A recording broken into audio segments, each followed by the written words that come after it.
That's it. Right. Not doing it anymore. Okay.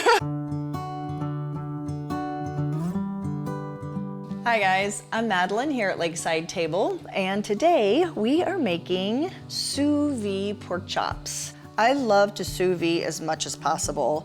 It's easy and it cooks everything perfectly, and it's nearly impossible to overcook anything. Sous vide makes everything so flavorful.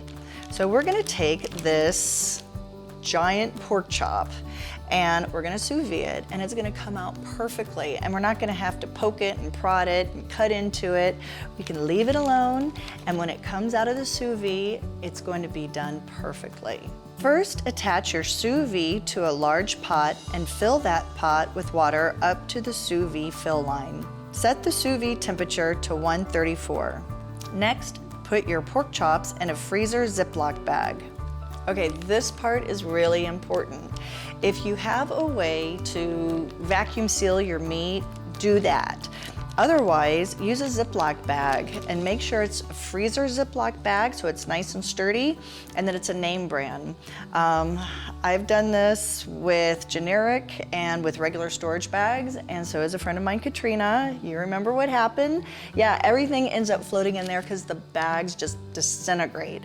So make sure you're really using a nice sturdy bag or vacuum seal your meat. Salt and pepper the chops, seal the bag, and take all the air out of the bag by submerging it underwater with just a little bit unzipped for the air to escape. Then seal it up tight and attach it to the side with binder clips. If you have ultra thick pork chops like these, you can put them in the sous vide at 134 between 4 and 8 hours.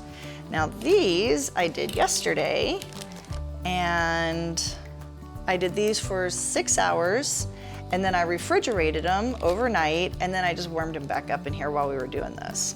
So now if you have a pork chop that's maybe a ½ inch to an inch thick, you want to do that for maybe 1 to 4 hours, but at the same temperature, 134. When just about any meat comes out of the sous vide, don't freak out, because it will look like an old, wet, dirty sock. And that's okay, because we're going to finish it off on the stove. I've got a grill pan here that's nice and hot. Brush a little olive oil or butter on the pork chops and lay them down. Give them about 3 to 4 minutes on each side, just enough time to give them some marks.